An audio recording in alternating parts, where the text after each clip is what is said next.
Good evening, everyone.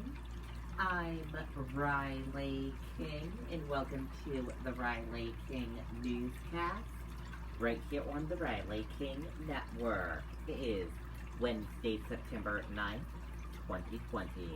Let's begin this evening edition of the Riley King Newscast, right here on the Riley King Network. First up, let's take a look at your COVID-19 in New Hampshire information. Updated data and information. Let's take a look at that right now.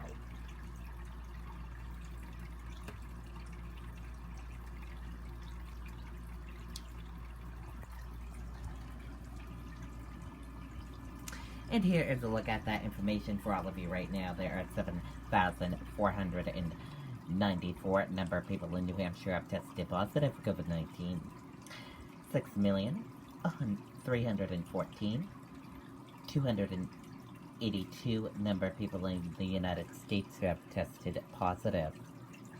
433 number of deaths from COVID-19 in New Hampshire.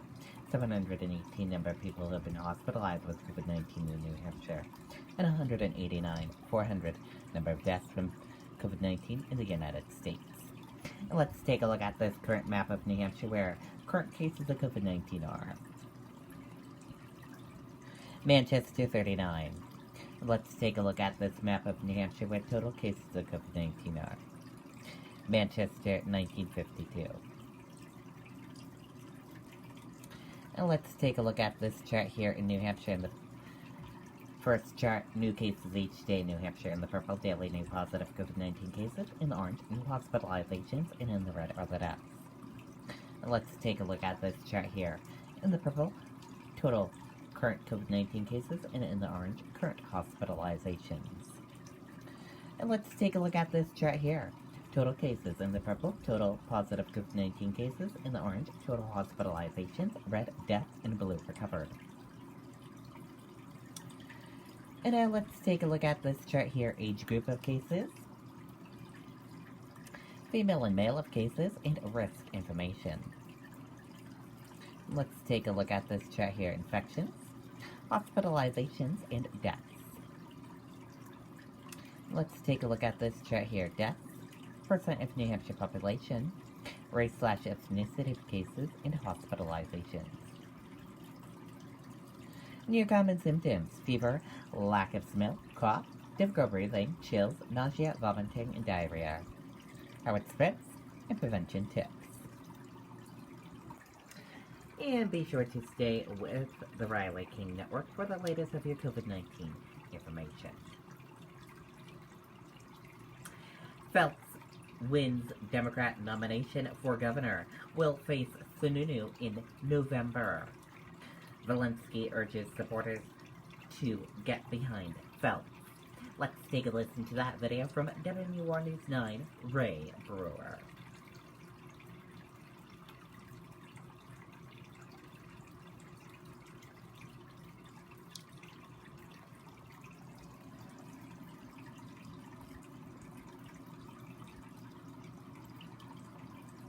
Right now, join Planet Fitness for no enrollment fee. Keep it fresh in a squeaky clean club and at home with the Planet Fitness app. Join for no enrollment fee. Just $10 a month, no commitment. Deal ends September 16th. Good afternoon, Sean. Yeah, that's correct. It was very understated here for the concession. Just Councilor Walensky and a couple of family members. After declining to concede last night, saying the timing just wasn't right and that he wanted to wait until all the votes were counted, Andrew Walensky admitted defeat in front of the State House. Walensky says while he may not have won, he was proud of the issues he brought before the voters.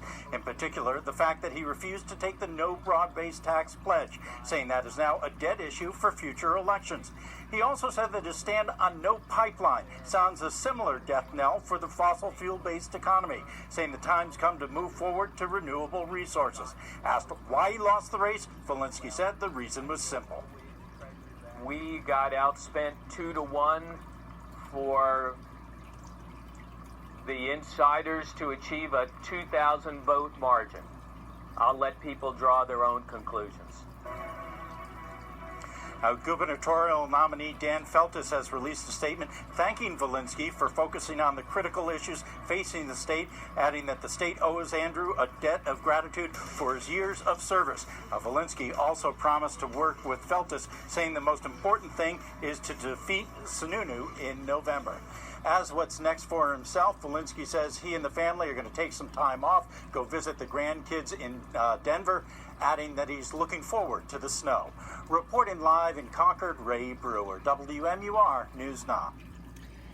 Okay, and there you go on that video and that report.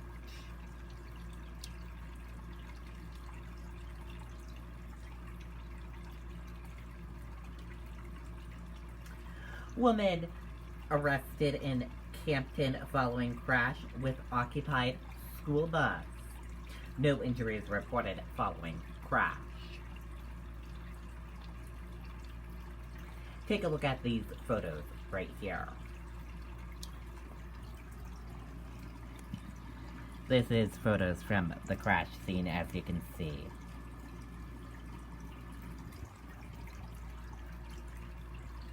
The photos were taken by Campton Police Department. The Campton Police Department announced the arrest of a woman after she crashed into an occupied school bus on Route 3. The crash happened around 7:45 a.m. Wednesday when Erin Clough, 26, of Campton, was driving and crossed the yellow line and crashed into an occupied school bus, according to officials. The crash did not result in any injuries.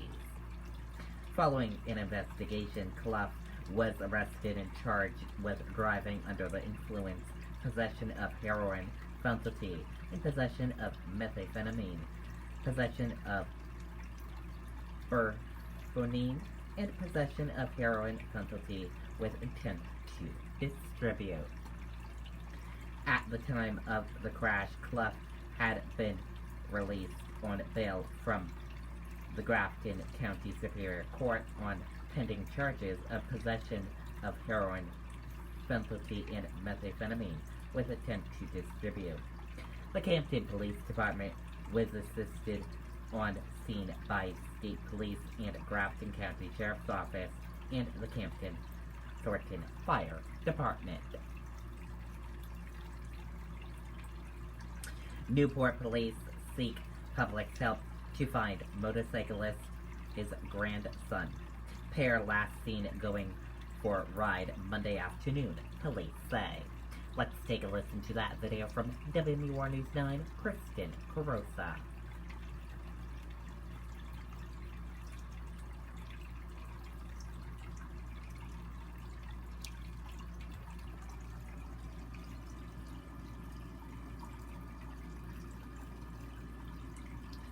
We count on our leaders who lead. Governor Sununu is getting New Hampshire through this crisis. Now, the Newport Police Department is searching for two men who never returned from a motorcycle ride.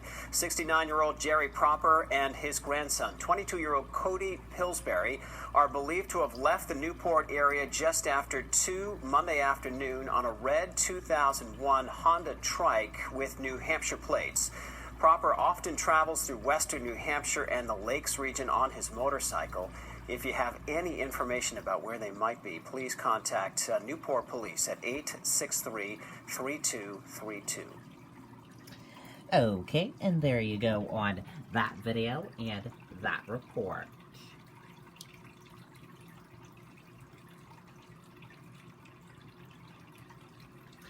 And let's look at your U.S. stock market and see how your U.S. stock market closed for this Wednesday evening.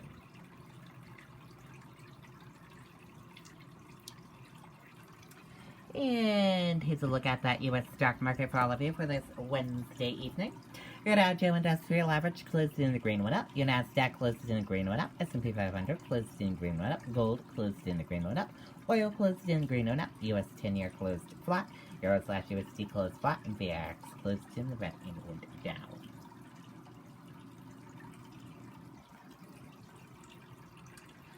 And that is a look at your U.S. stock market for this evening.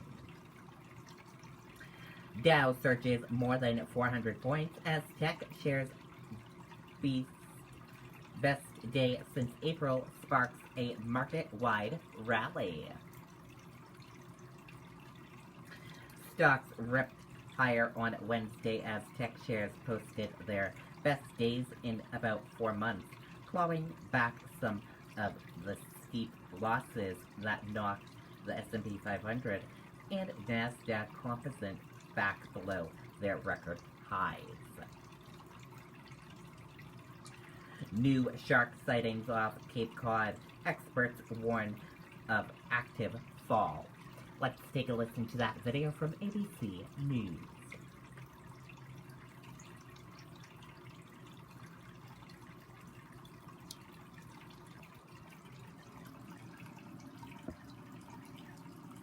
Now with that great white shark warning, as many shore communities are extending the beach season this year. Will Reed joins us now along the Jersey Shore with more as shark activity enters its peak time. Good morning, Will.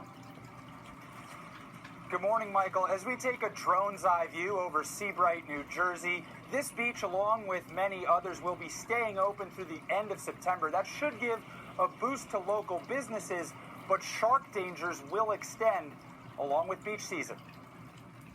This morning, summer may be over, but the sharks are still out.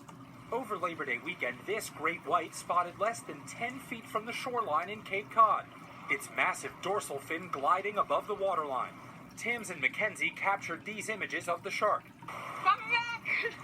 Mackenzie says she's been coming to this beach for more than 25 years and noticed the seals avoiding the water. Then she saw why.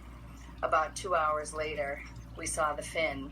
It was only about 10 feet away from us. She estimates it was 12 to 14 feet long and 3 to 4 feet wide. Brad Koulis also spotted the shark. It was absolutely stealthy. It was silent. You couldn't hear it. And only when the fin came up did you see it. July to October is peak time for shark activity in the Northeast. An increase in human activity in the water during the summer results in an increase in opportunities for sharks and humans to get together. Usually, beaches tend to see less traffic this late in the season.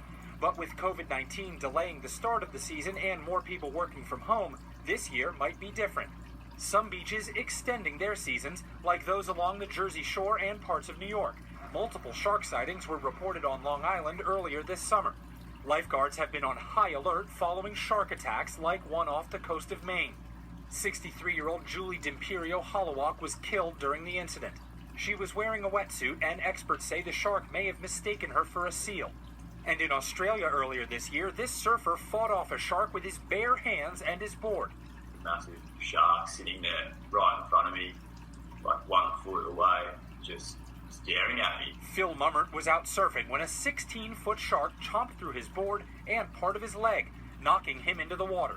I just grabbed that board with both hands and was just shoving it into its mouth, just trying to kind of hold it in there. So I figured that, yeah, if it was biting on that board, then it wasn't biting on me. Experts say more time spent on the beach means more possibility for shark sightings, and with warmer waters in northern areas, we can expect to see sharks around here for longer periods of time than we have in the past. Michael? All right, Will, thank you so much for that story. Stay out of the water if you can. Hi. Okay, and there you go on that video and that report.